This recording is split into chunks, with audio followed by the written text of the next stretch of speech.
સુરત અમરોલી ખાતે સ્વામી જ્ઞાન પ્રકાશ જલારામ બાપા પર બફાટ કર્યો એ બાબતે જલારામ બાપાના અનુયાયીઓ દ્વારા આનંદનગર પોલીસ સ્ટેશનમાં ફરિયાદ દાખલ કરવામાં બહોળી સંખ્યામાં જલારામ બાપાના અનુયાયીઓ ઉપસ્થિત રહ્યા હતા। સસ્તી ખ્યાતિ મેળવવા માટે કરેલ પબ્લિસિટી સ્ટન્ટને માફ કરવામાં નહીં આવે, ફરિયાદ તો દાખલ થશે અને કોર્ટના ધક્કા તો ખાવા જ પડશે તેવું અનુયાયીઓ દ્વારા કહેવામાં આવ્યું હતું।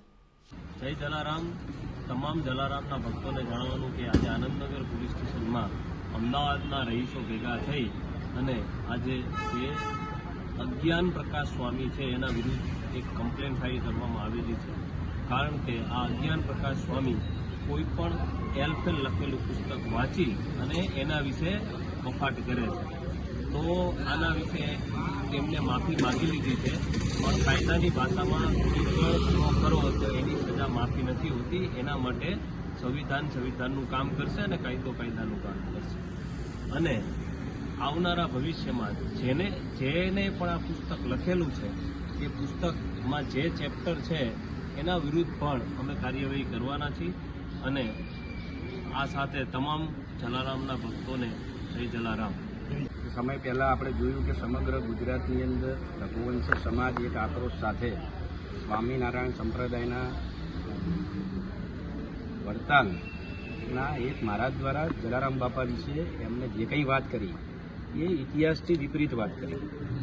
એમને જે વાત કરી એ જલારામ બાપાનું જે અન્નક્ષેત્ર ચાલે છે એ અમારા એક સ્વામીના આશીર્વાદથી શરૂ થયેલું અને એ અત્યારે ચાલે છે એવું બોલેલા।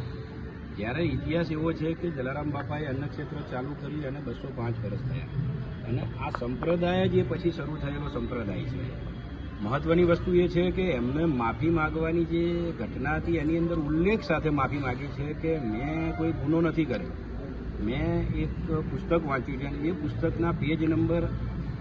આ ઉપર આ ઘટનાનું વર્ણન કરેલું છે। અમારો વાંધો એ છે કે જલારામ બાપા વિશે આજે આ સ્વામિનારાયણ સંપ્રદાયના જે સંત બોલ્યા છે,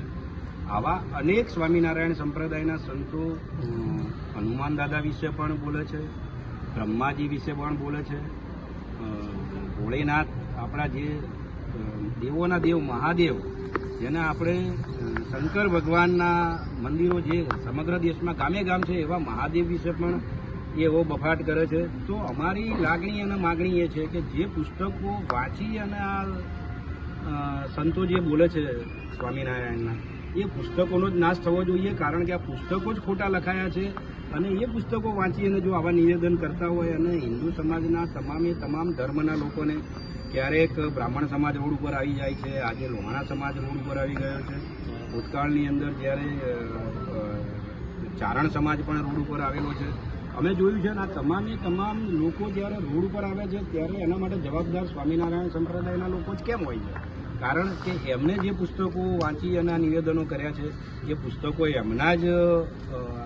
જે ગુરુઓ છે એમને લખેલા છે। તો આજે અમે એવું ઈચ્છીએ છીએ કે આ ખોટો જે ઇતિહાસ એ લોકો વાંચી અને બીજા લોકોને સંભળાવે છે, આવા તમામ પુસ્તકોનો જ નાશ થવો જોઈએ અને આના માટે ક્યાંક ને ક્યાંક સરકારે પણ